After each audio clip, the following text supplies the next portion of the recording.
Mesdames, Messieurs, chers téléspectateurs, soyez les bienvenus dans ce nouveau numéro de votre émission Idée. Aujourd'hui, Idée va vous parler du choix. Quel est le pouvoir du choix dans la vie d'un individu? Avons-nous tous le pouvoir de choisir notre destinée? Avons-nous le choix de faire un choix limpide, sans tâche, sans influence de l'extérieur, des parents, de la société? Pour décortiquer ce thème, j'ai à côté de moi Dr Dra Yaomawena, un pasteur de formation et un spécialiste, un consultant en ressources humaines. J'espère qu'avec ses cordes à son arc, il va essayer de nous donner solution à notre problème. Pasteur, bonjour. Bonjour, M. Cordon. Vous êtes déjà dans l'idée. Oui, ça fait toujours plaisir d'être dans l'émission Idée. C'est une joie pour moi. Voilà. Je disais tantôt que nous allons parler du choix. Oui. Le choix, c'est quoi, pasteur? Le choix, c'est une préférence entre plusieurs options. S'il y a une seule option, on dit que vous n'avez pas le choix. Donc, si vous préférez quelque chose au milieu de plusieurs options, là, on dit vous choisissez. Vous pouvez refuser de choisir. Ça aussi, c'est un choix. Donc, on choisit ou on ne choisit pas. Et refuser de choisir aussi, c'est un choix. Oui.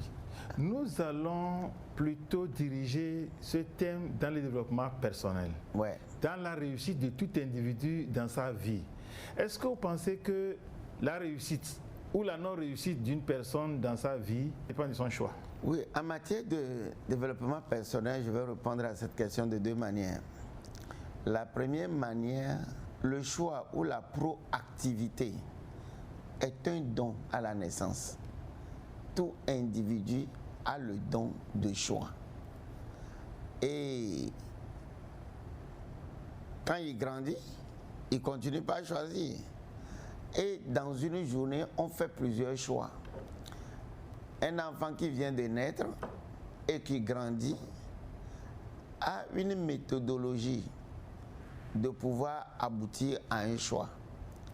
Je prends un enfant d'une semaine, vous amenez une lumière trop vive dans sa chambre, il a le choix de mettre la tête sous la couverture pour éviter la lumière.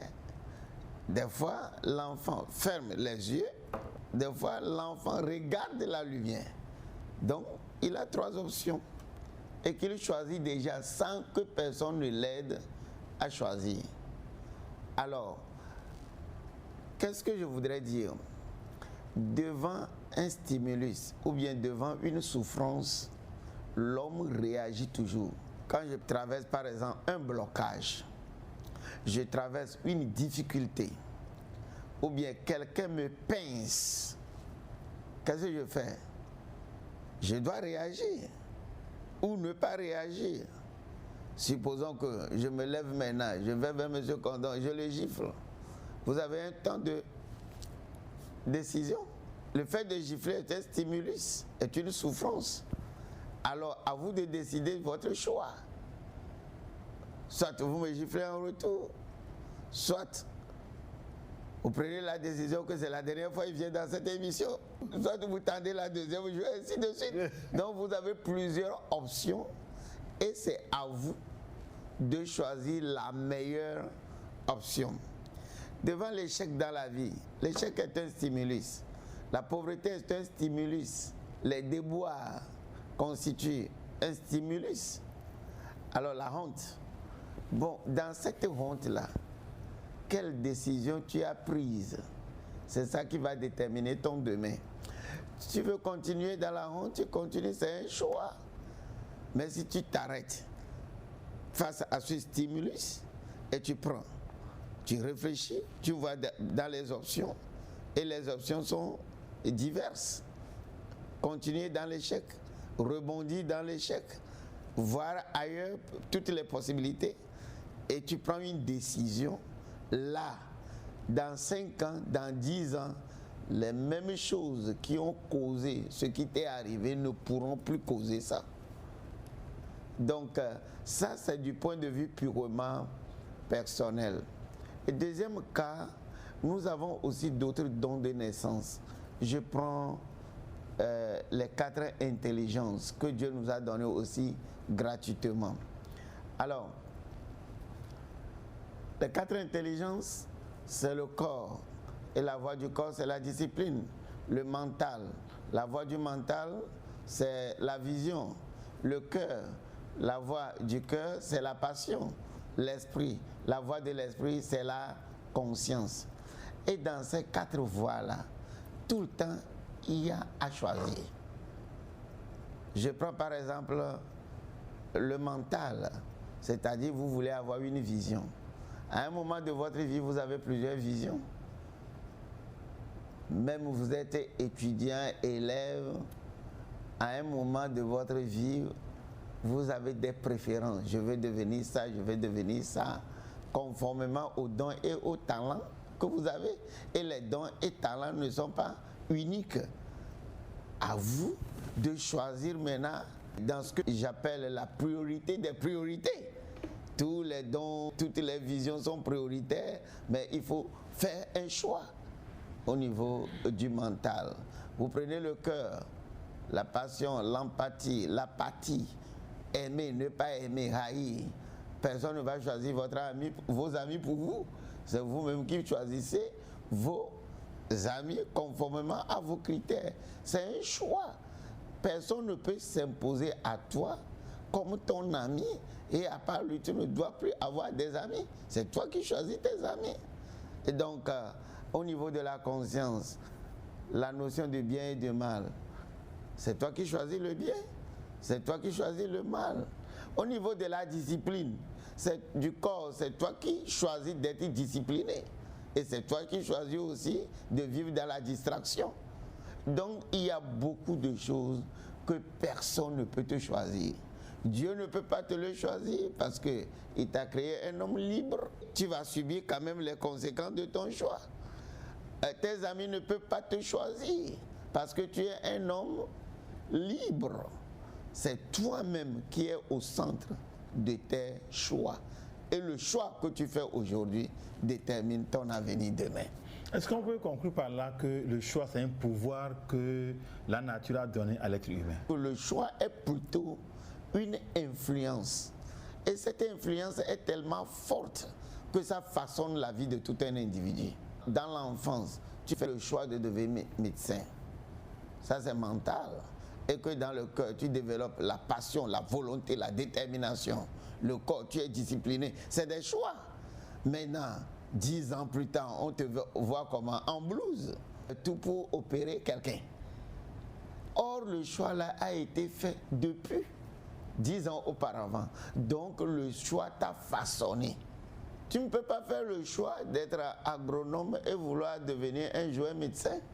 Alors, tu ne peux pas faire le choix d'être économiste en allant étudier l'économie et devenir un jour un littéraire. Donc, le choix que tu fais définitivement te façonne. Le choix te façonne. Êtes-vous sûr que le choix que l'on fait est limpide, n'est pas entaché par la société au sein de laquelle l'on vit? C'est une très bonne question. Il y a beaucoup d'influence sur le choix d'un individu. J'ai débuté par un enfant. Les théoriciens disent que sur 1000 enfants, 999 enfants ont été dépouillés avant de grandir de leur talent, de leur projet, et on impose à ces enfants-là le choix des parents. Donc l'enfant a l'influence des parents. Chez nous, c'est jusqu'à 18 ans. Alors, il a l'influence des parents. Et des fois, certains enfants jusqu'à 25 ans, s'ils sont incapables de se prendre en charge. Mais la plupart du temps, à 18 ans, et jusqu'à 18 ans là, on dépouille l'enfant de tout. Donc la créativité, la grandeur de l'enfant, des fois, les parents dépouillent cet enfant de tout ça là. De deux, le passé, la coutume, la religion sont aussi des facteurs qui donnent à un enfant ou bien à une personne un choix. Et nous tous ici, nous sommes influencés par ces choses-là. Si dans votre localité, j'appelle cela notre système de croyance, pas seulement religieux. Par exemple, dans le système de croyance, on dit pour vivre heureux, vivons cachés. Je prends par exemple les fables de La Fontaine sur le grillon et le papillon qu'on inculque aux enfants. Le grillon voit le papillon très beau, très joli, et ce papillon-là commence par voler dans toute sa beauté. Et les enfants prennent les balais, les habits pour frapper le papillon jusqu'à ce qu'il ne meure. Et le grillon déduit, pour vivre heureux, vivons cachés, et puis il s'engouffre sous le sol. Qu'est-ce qu'on veut inculquer à l'enfant? Pour vivre heureux, vis caché, cache-toi. Donc, vous avez grandi avec cette mentalité-là, pour vivre heureux, vivons comment? Caché. Et caché. Ça influence tes choix dans la vie. La religion, ce qu'on t'enseigne dans la religion peut influencer ton choix. Je prends l'histoire de David et de Goliath, vrai, dans le Coran, la Bible et dans la Torah. Un petit David qui va tuer un grand Goliath par l'aide de Dieu. Donc je me dis qu'avec Dieu, tout est possible.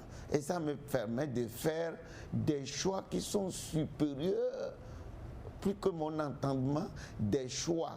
Je peux faire un choix que personne dans la localité n'a jamais fait. Embrasser une carrière que les gens ne veulent pas parce qu'ils ne peuvent pas. Ce mythe-là peut m'aider à le faire. Ainsi de suite. Donc, le passé de l'individu.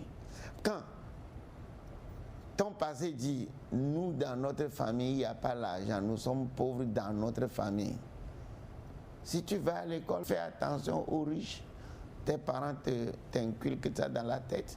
Ton père te le dit, ta mère te répète ça plusieurs fois. Nous sommes les pauvres. Il ne faut pas aller faire ce que les riches font. Nous sommes pauvres dans notre famille.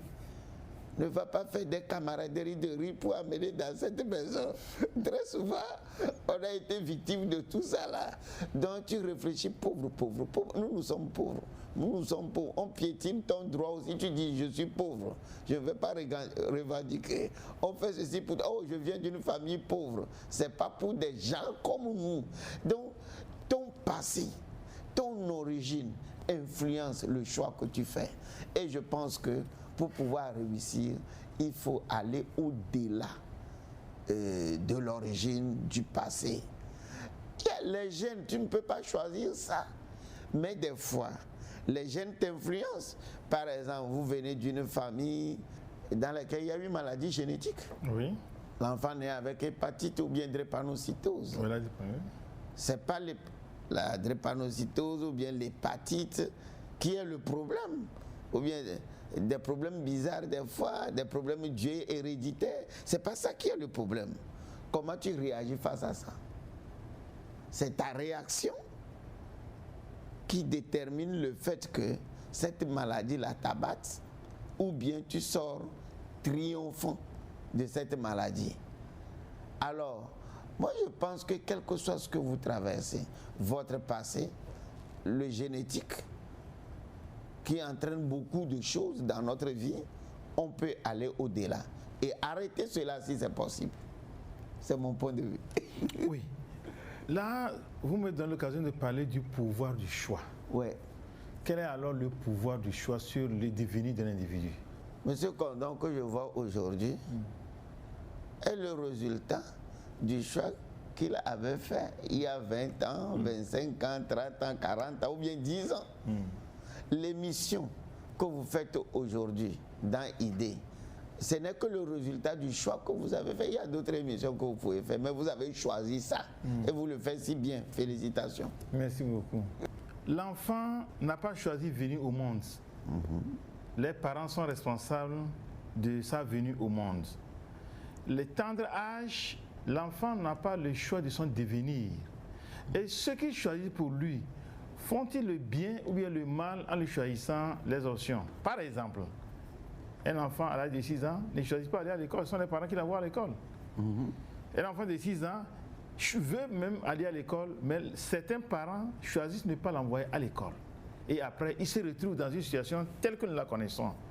Que dire de ce choix des parents? L'influence de nos parents, la plupart des enfants sont dépouillés de leur don de créativité dans l'enfance. Par qui? Les parents et la société. Je me rappelle, quand j'étais enfant, il y a un d'entre nous qu'on détectait déjà un très grand joueur.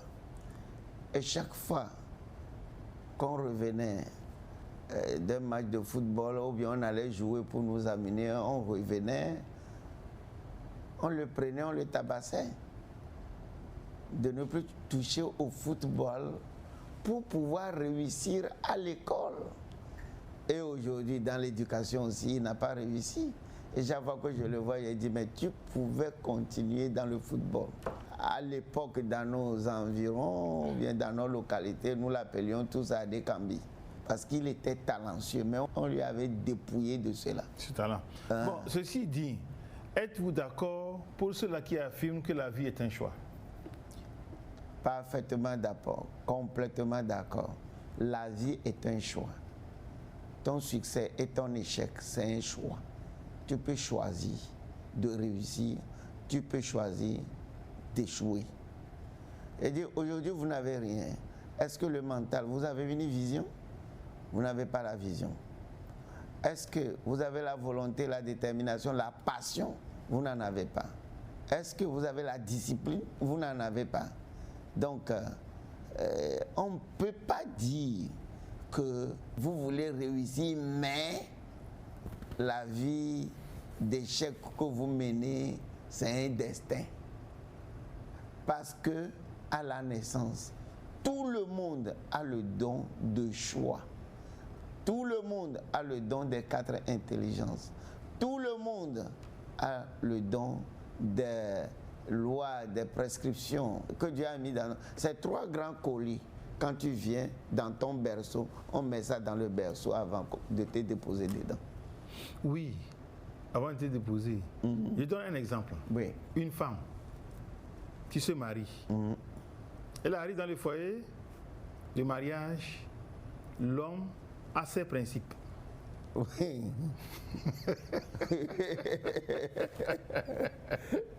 L'homme a ses principes. Ouais. Pourtant, elle autre a ses principes. Et c'est normal. Comment pensez-vous que telle créature qui a ses potentialités, elle doit se plier sous la volonté d'une autre créature pour pouvoir vivre? Avant que cette femme-là n'aille au foyer, là, il a été déjà prédisposé mentalement à être abruti des fois par une religion, une croyance, une coutume. Ne parle pas, c'est l'homme qui décide pour toi. Tu n'es rien. Tu ne pourras que procréer. Bon, il y a beaucoup de croyances dans son système de croyances qui sont dans sa mémoire avant qu'elle n'arrive dans le foyer. Donc, elle vit conformément à ce choix-là qu'on lui avait fait. Ne dis rien, assez tout ce que ton mari te dit, tu n'es qu'une femme. Alors que de l'autre côté, quelqu'un a été éduqué, comme tu l'as dit, une personne. Et en tant que personne, vous êtes unique, je suis unique. La femme aussi est unique, elle est singulière, toute femme. C'est une femme singulière, l'homme est singulier, unique. Vous me comprenez? Alors, quand Dieu vous a créé unique là, les 4 intelligences sont en toi. Le don de choix est en toi. Et les lois et les prescriptions de la nature, ce que tu as acquises aussi, sont en toi. La femme aussi en a. Donc moi je pense que l'objectif des fiançailles d'abord, c'est de s'asseoir et de mettre ensemble vos idéaux, vos visions, vos prescriptions. Celui-ci dit oui, celui-ci dit non. vous trouvez un terrain d'attente. J'ai dit aux jeunes qui se marient, le voyage de noces n'est pas pour le sexe seulement. Ayez une vision. Quand on va revenir à la maison, qu'est-ce que tu vas faire dans la vie? Qu'est-ce que moi aussi je vais faire? Comment nous allons gérer notre foyer? Quelles sont les lois et les prescriptions que nous devons avoir dans notre foyer? Et nous les respectons. Maman amène son choix, j'amène mon choix. Je donne un exemple banal. Quand on va commencer par faire les enfants, comment se fêteront les anniversaires? En famille? Ou bien au dehors? Au dehors, dans un bar quelque part. Vous déterminez ça même avant que les enfants ne viennent. Donc c'est des petites choses qui amènent les problèmes. On rentre dans le mariage sans choix prescrit. L'homme a son choix qui se trouve dans sa tête. La femme a son choix qui se trouve dans sa tête. Avant le mariage, tout le monde rêve conformément à ses choix. C'est comme ça que mon foyer sera. C'est comme ça que ma femme sera. Je me vois au milieu des enfants. La femme aussi dans son coin a ses rêves. Mon mari sera le plus heureux conformément à ses choix. Maintenant, vous rentrez dedans, vous voyez que l'homme passe à droite et vous passez à gauche. Et puis après 3 mois, les problèmes débutent. Donc moi je pense que les choix avant le mariage, une femme a le don de choix, un homme a le don de choix, que les deux s'asseyent pour harmoniser leurs choix. En faisant quoi? En faisant des prescriptions, des préceptes et des concepts pour leur mariage. Et ce mariage par principe, je pense que ça dure plus que les mariages avec des ajustements spontanés. Si on se lève aujourd'hui, c'est ça qui passe par ma tête, je fais. Mais quand vous avez vos principes sur lesquels vous marchez, des fois ça marche mieux. Un coup de regard dans un rétroviseur social,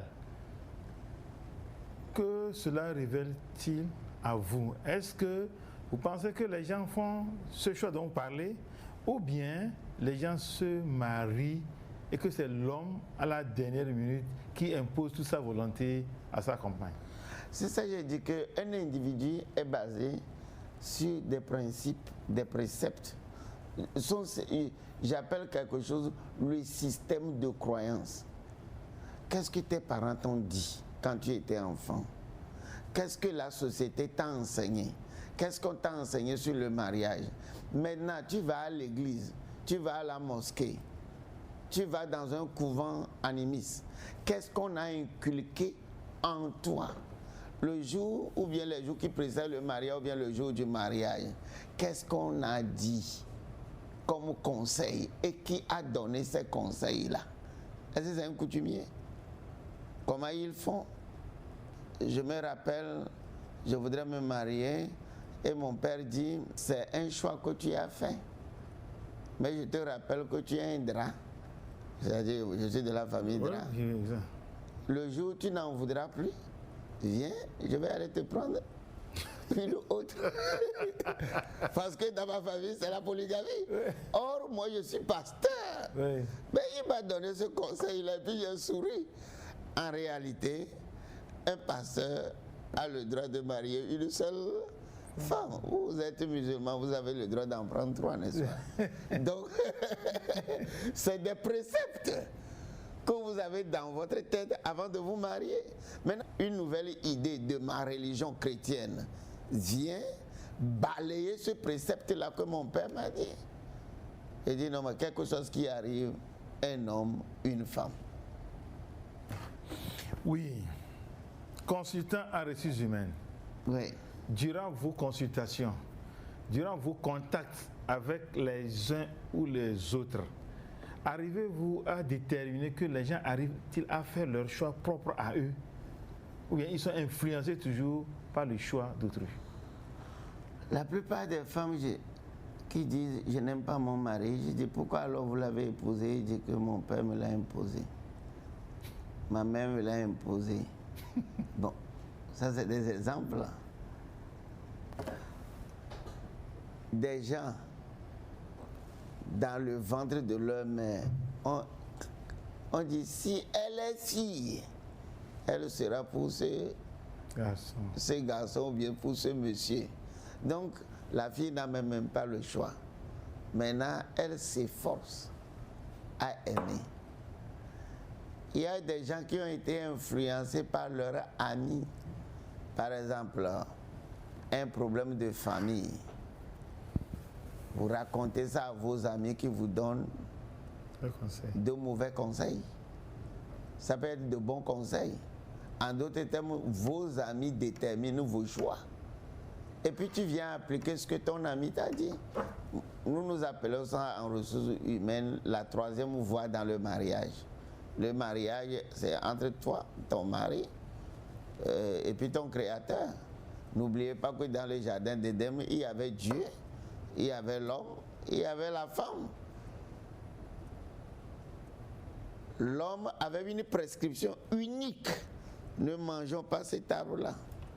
C'est une voix de dehors qui a dit à la femme, mange. Et quand elle a fini de manger, elle a amené à son mari aussi.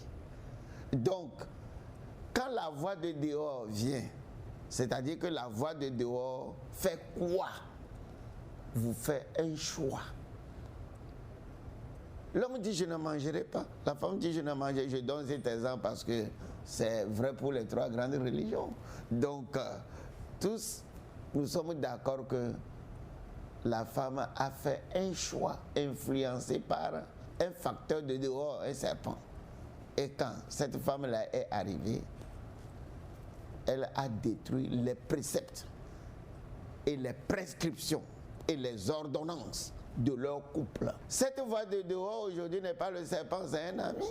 C'est l'école. C'est une expérience vécue. Et je désire que désormais dans mon foyer, c'est ce que ça sera. Il y a des gens qui se disent que dès que tu te maries, oui, bon, d'accord. Je sais que tu te maries. Tu vois celui-là. Regarde-le aujourd'hui. Regarde-la aujourd'hui. Dès le premier jour de ton mariage, prépare le divorce. C'est aussi un choix. Donc, la personne est dans le mariage pour préparer le divorce. Pas jusqu'à ce que la mort vous sépare ou jusqu'à ce que la mort l'ennuie. Le jour où il y aura un petit problème, elle a déjà tout à sa disposition pour divorcer. Parce qu'on lui a dit, une voix de dehors lui a dit, prépare le divorce depuis le premier jour parce que ne crois pas à un homme n'est pas fidèle. Un homme, un jour, peut se lever et te foutre dehors. Donc toi-même, pars. Donc autour de 15 ans, 20 ans, j'ai fini, tu ramasses tes enfants, tu as déjà construit quelque part, tu t'en vas là-bas. Et il y a beaucoup de couples qui souffrent de ça. C'est un choix. Donc qu'est-ce que je voulais vous dire indirectement? Le divorce est un choix. Rester avec son mari jusqu'à ce que la mort vous sépare ou l'annule aussi, c'est un choix. Ne me dites pas que c'est parce qu'ils n'ont pas de problème. Un couple sans problème n'existe pas. Mais le fait de rester, c'est un choix. Ils savent résoudre leurs problèmes et vivre encore ensemble. C'est un choix aussi de résoudre les problèmes. C'est un choix de laisser les problèmes vous détruire. Est-ce que vous pouvez affirmer avec moi que beaucoup d'hommes ont tué le choix de beaucoup de femmes dans les foyers? Trop même.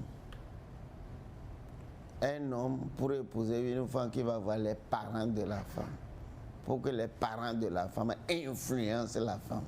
Je pense que l'élégance veut dire que quoi? Tu te tenir de regarder la femme face à face. Vous discutez de vos problèmes par la camaraderie, l'amitié, après le copinage, avant de devenir fiancé. Il ne faut pas détruire les étapes. Si vous détruisez les étapes, ça va vous rattraper demain. Que beaucoup de femmes se sont mariées aujourd'hui sous une influence de dehors. Si nous prenons également l'administration, est-ce que vous pensez que l'administration permet aux travailleurs, l'administration permet à l'agent de faire son choix dans le travail? Qui t'a envoyé dans l'administration, ce n'est pas toi-même. À un moment de votre vie, quel choix vous avez fait? Devenir un jour un bon professeur de lycée, de CEG, ou bien un professeur à l'université, ou bien un médecin. C'est un choix. Quelque part, quelqu'un fait un choix que, quels que soient mes diplômes, je vais me prendre en charge. Je n'ai pas besoin que l'État me donne un bureau. Moi-même, je vais me faire mon bureau. C'est un choix. Et aujourd'hui, si la personne a son bureau, c'est un choix qu'elle avait fait il y a des années. Donc, il n'y a rien de spontané. Il y a des gens qui disent depuis leur enfance, je serai dans une organisation internationale. C'est un choix. Il y a les gens qui disent depuis leur enfance, qu'est-ce que soient les diplômes, je vais devenir pasteur. Comme moi. C'est un choix que j'ai fait, je l'assume correctement. Donc, tu n'es que le produit de ton choix, que personne n'impose sur toi son choix, comme le fait nos coutumes, nos traditions et certains parents qui ne sont pas bien avisés. Vous n'êtes pas seulement qu'un consultant en ressources humaines, vous êtes aussi un parent. Oui. Est-ce que dans l'éducation, dans la formation d'un enfant, vous avez une étape à partir de laquelle vous laissez l'enfant choisir? J'avais choisi quelque chose avec l'aide d'un enfant. Il veut faire marketing communication. On s'était mis d'accord. Il faisait marketing communication dans ma tête. Le jour de sa soutenance en master 2, je suis invité et puis on le présente en gestion financière. Bon, j'étais affolé parce que pour moi, il ne peut pas faire les finances. Et il a eu la meilleure note. Le thème qu'il a choisi, c'était spectaculaire. Alors je me suis dit que je me suis trompé. Il avait son choix. Il a respecté son choix. Moi, je l'ai applaudi, je l'ai embrassé, il a dit que bon, tu m'as émerveillé. Donc depuis ce temps, je pense que c'est pour mon premier fils que j'ai eu ce désagrément-là. Donc à partir de là, j'essaie de laisser les enfants discuter avec eux, discuter avec eux, donner mon point de vue, lui ou elle aussi donne son point de vue jusqu'à ce qu'on vienne à un accord. Avant de continuer. Oui, partant de ce thème, oui. En tant que parent, quel conseil, quel message avez-vous à l'endroit des parents au niveau de l'éducation de leur progéniture par rapport au choix? Parler, communiquer. Qu'est-ce que tu veux faire? Pourquoi tu veux faire ça? Je connais tes talents. Lui aussi dit, voilà mes talents sont ici. Je connais tes notes. Il dit, oh papa, je peux le faire, maman, je peux le faire. Vous discutez. Conformément au talent et au don dans la personne. Et puis la personne finit toujours par choisir. Et des fois, c'est très difficile. C'est très difficile. Ça peut amener des confusions, ça peut amener des résistances. Mais je pense qu'à un âge, il faut suivre dans ses choix. Quel que soit son choix, tu le suis dans son choix. Comme m'a dit une fois ma fille, j'ai 18 ans, je pense que je peux maintenant choisir. Donc, qu'est-ce que j'essaie de la lui faire? C'est de la suivre. Quand elle veut faire quelque chose, je dis, quand tu fais ça là, voilà les conséquences. Mais je ne peux pas t'imposer cela. Il faut choisir toi-même. Et je te suis. Oui. Selon vous, quels sont les avantages de cette manière de gérer le choix des enfants? Demain, l'enfant ne te condamne pas.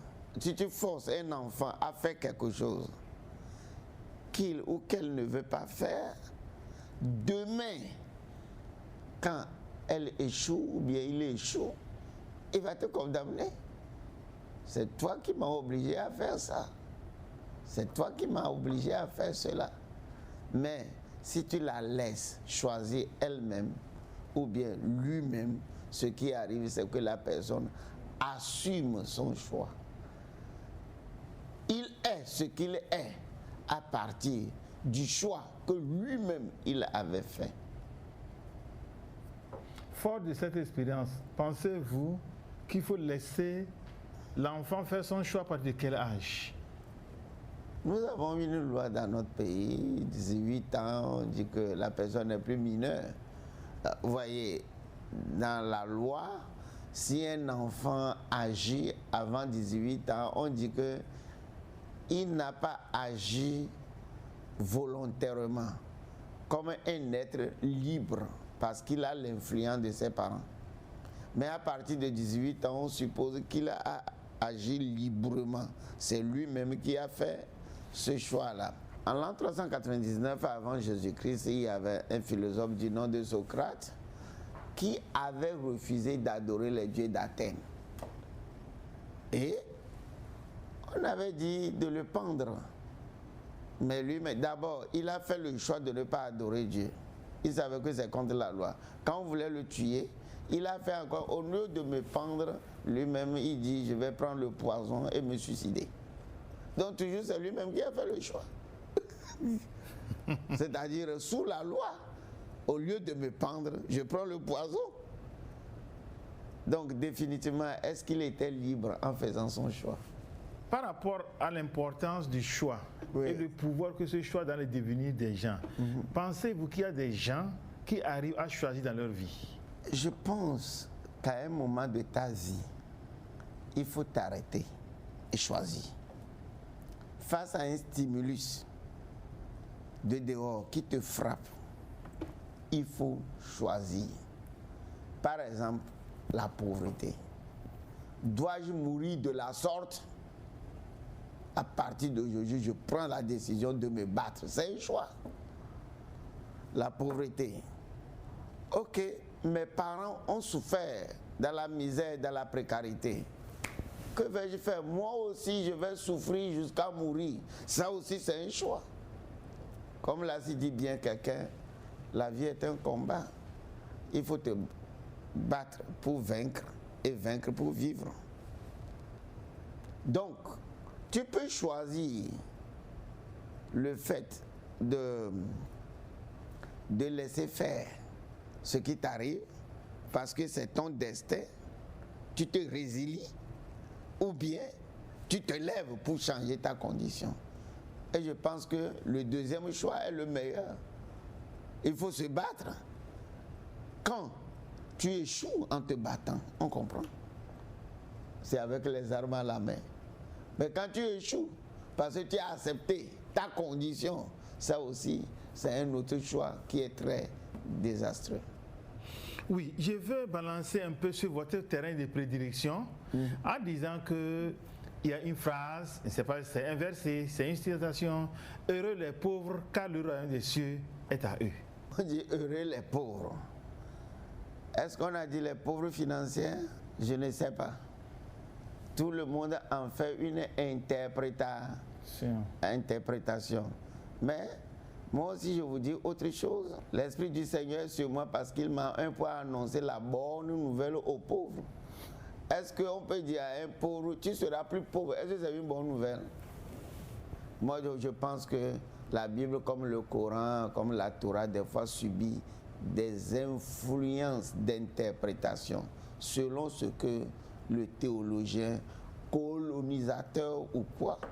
Si on vient en Afrique pauvre, on lui dit que soyez pauvres, le royaume de Dieu est pour vous. Au même moment, on te dit, bats-toi pour sortir des pays du tiers-monde. Vous voyez pas qui est? C'est-à-dire que on nous a catégorisés à être tiers-monde. Donc on est déjà heureux d'être tiers-monde. Pourquoi on nous dit alors d'être émergent? Vous êtes avec moi, non? Donc cessons de faire de mauvaises interprétations. Bon, et je crois que nous allons terminer cette émission en parlant des velléités. Oui. Les velléités, c'est-à-dire ceux qui ont des volontés un peu faibles au niveau du choix. Et ceux qui ont ces velléités au niveau du choix. Comment choisir? Qu'est-ce qu'il faut choisir? Même à l'âge adulte. Que dites-vous? C'est là les conseils sont très importants. Les consultants sont là pour les aider. Les amis qui ont réussi là où tu veux réussir sont là. Qui tu regardes dans la vie, qui t'influence. Alors, pour aider les gens, je leur dis, chaque fois que tu es là, fais les yeux en l'air comme ça. Ceux qui sont supérieurs à toi dans ton domaine, apprends d'eux. Fais les yeux horizontalement. Ceux qui sont tes amis, avec qui tu te bats, Le fer aiguise le fer, apparent d'eux. Maintenant, regarde en bas. Les gens qui veulent réussir comme toi, eux aussi, ce que tu as, donne-leur. Donc, partout, tu as 3 choix à faire dans la vie. Mais si tu veux collaborer seulement avec les gens qui sont en dessous de toi pour les dominer, leur enseigner, mais toi, tu n'as même pas d'amis, tu n'as personne qui t'influence, il faut savoir que tu n'iras nulle part. La vie, c'est un choix. Alors, pour bien répondre à votre question, au niveau de la conscience, quel type de choix tu fais entre le bien et le mal? Au niveau de ton cœur, quel type d'amis tu choisis? Au niveau de ton mental, la vision, quelle est ta vision? Et au niveau de ton corps, quelle est la discipline que tu t'es imposée? Tout ça là, c'est un choix. Ceci étant, êtes-vous aujourd'hui prêt à donner un justificatif pour quelqu'un qui est pauvre ou bien pour ceux-là qui sont pauvres? Je parle d'un continent par exemple, pour ceux-là qui sont dans des pays très pauvres et endettés.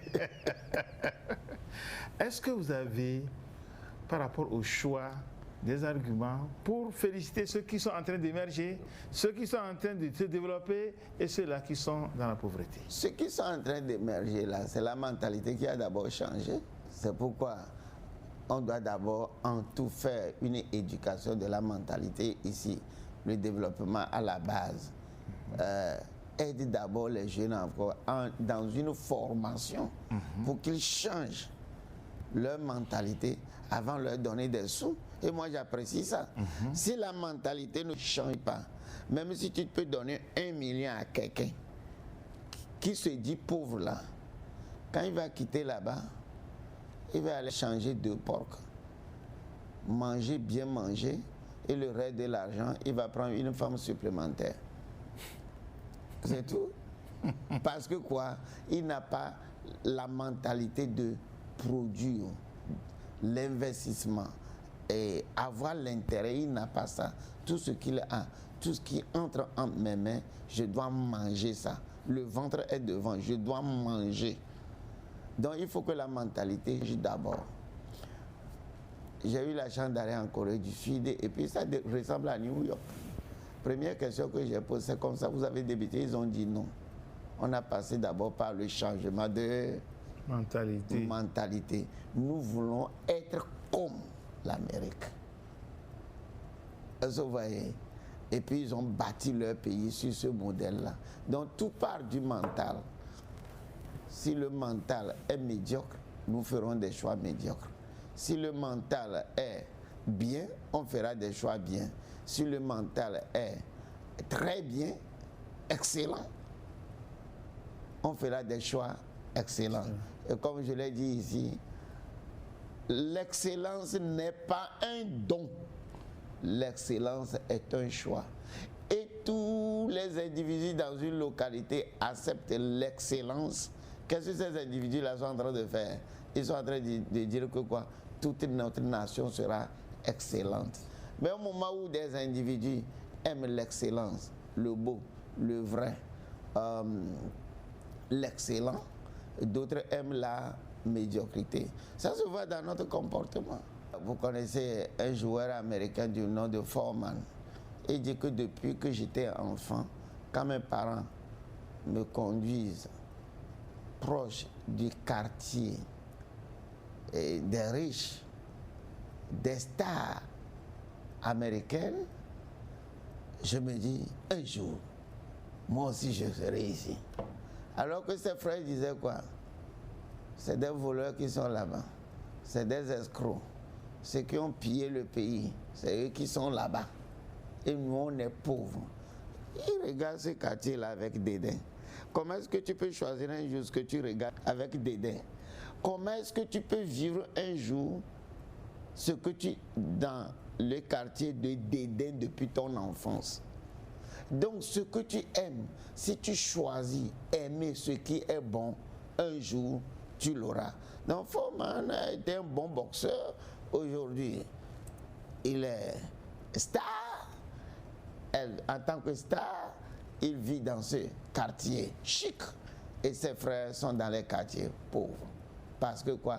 Ils ont fait le choix, depuis leur enfance, de dédaigner ce qui est beau, ce qui est riche, ce qui est prospère.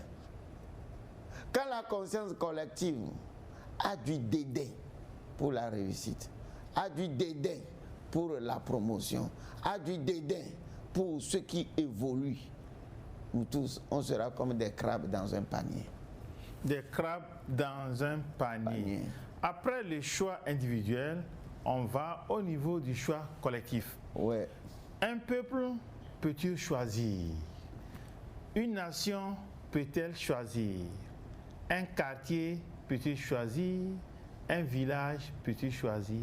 Je prends un village, mon village était animiste avant, à un moment donné, on dit pendant 1, 2, 3 mois, vous n'avez pas le droit de jouer de tambour. Quand tu vas au choix, tu n'as pas le droit de mettre les fagots de bois sur la tête.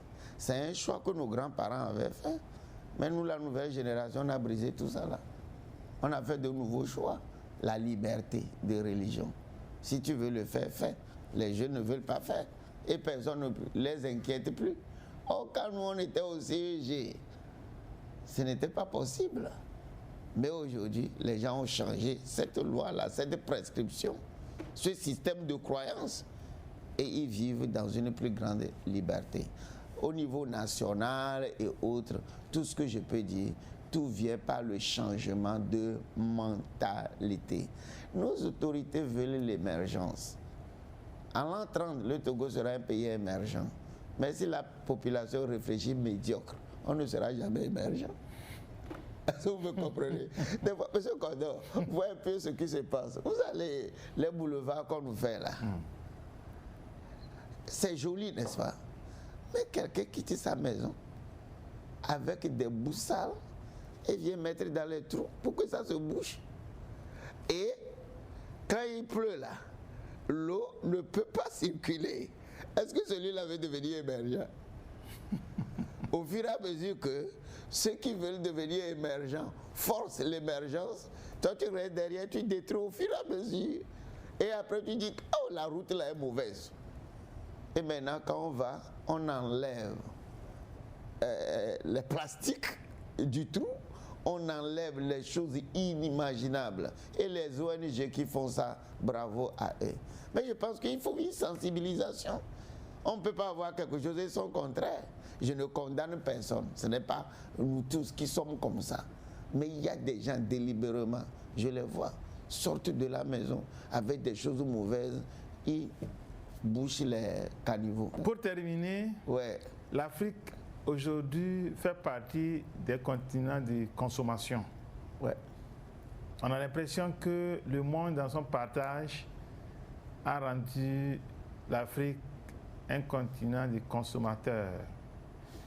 Comment l'Afrique peut-elle choisir et renverser la situation telle que vous voulez le dire? Le pays du tiers-monde, le pays de quart-monde, nous sommes tous des consommateurs. Mais ce qui m'étonne, ceux qui disent qu'on est des consommateurs, où est-ce qu'ils viennent chercher les matières premières? Donc, je pense que nos pays africains peuvent prendre l'exemple de l'Asie. Ça n'a pas été facile, mais ils ont renversé la situation. Dans les 50 ans à venir, si l'Amérique ne fait pas attention, l'Asie va le dépasser en termes de technologie, en termes de productivité.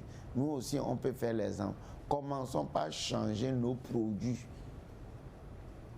Nos grands-pères qui vivaient avant la colonisation, est-ce qu'ils ont faim? Est-ce qu'ils ne mangeaient pas? Donc, si vous voyez actuellement, on crée des industries et on transforme les produits locaux. Et dans les années à venir, je ne veux pas être trop pragmatique, il faut qu'on arrive à interdire l'importation de certains produits pour obliger tout le monde à consommer les produits locaux. Et vous allez voir que personne ne nous appellera plus consommateurs. Et c'est ce que moi je pense. Il faut que ça change. Il faut qu'on cesse de nous appeler consommateurs. Tu ne peux pas venir prendre un cacao chez moi, aller transformer mon cacao en quoi? En chocolat. et me renvoie le chocolat et dit que c'est toi qui me fais vendre le chocolat. Parce que quoi, moi, je ne sais pas transformer le cacao en chocolat, alors que font nos universités. Pour bouter la pauvreté à l'extérieur, le continent africain doit faire quoi? Il faut d'abord changer de mentalité. Si. Commencer par se prendre en charge. Avoir des produits compétitifs pour que les autres aussi viennent chercher ces produits, pas les matières premières. Ils viennent chercher les produits qu'on a fabriqués chez nous. Et si un pays ne veut pas nous traiter égal à égal, on pose d'embargo sur leurs produits, que tes produits ne viendront pas ici. C'est-à-dire, c'est quand on aura des rapports égal qu'on peut arrêter certaines choses. Mais chaque fois que nous allons faire des courbettes, c'est une manière pour t'obliger à être dans une position de demandeur éternel. Quand est-ce que tu sortiras de là? C'est quand toi-même tu te prendras en charge. Et si c'est vrai pour la microéconomie, c'est-à-dire un individu, c'est vrai aussi pour la macroéconomie. Il faut qu'on arrive à faire quoi? À nous s'autosuffire, à consommer nos produits, développer l'excellence dans ces produits, à tel enseigne qu'un jour, au lieu d'avoir un BM de l'Allemagne ou bien une voiture américaine, qu'on ait une marque à la togolaise, comme les Japonais ont fait Toyota et les Coréens ont fait Hyundai. Il faut que nous aussi, on en arrive là. Ce n'est pas impossible. Docteur Dra, Ouais. j'aurais souhaité vous garder un peu plus longtemps, mais le temps qui nous est imparti touche déjà à sa fin. Nous avons abordé les choix. Pour nous quitter, qu'est-ce que vous avez en guise de conclusion? Le problème de choix est un problème primordial dans la vie quotidienne, qu'en philosophie, en sociologie et autres. Dans les théories de la connaissance, on oppose la vérité au mensonge. C'est un choix. En morale, on parle du bien et du mal. En logique, on parle du vrai et du faux. Et à chaque fois, il faut choisir ce que tu veux. Et en esthétique, on parle du beau et du laid. Entre le vrai, le faux, le beau, ou bien la vérité, le mensonge, qu'est-ce que tu choisis? Je continue. Dans les théories de la réussite, on oppose toujours l'échec à la réussite. Entre l'échec et la réussite, qu'est-ce que tu choisis?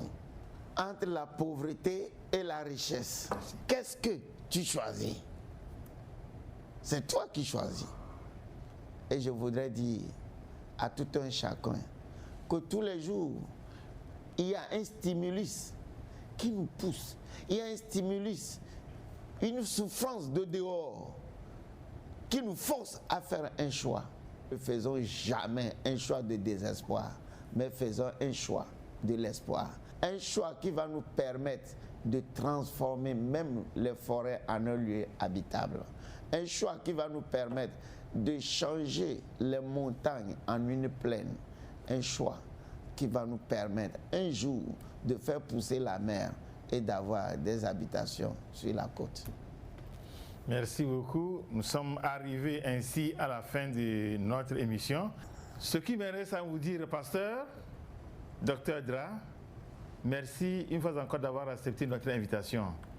Merka Kouadan, la réalisatrice du jour, merci pour votre technicité. Chers collaborateurs, merci pour votre enthousiasme.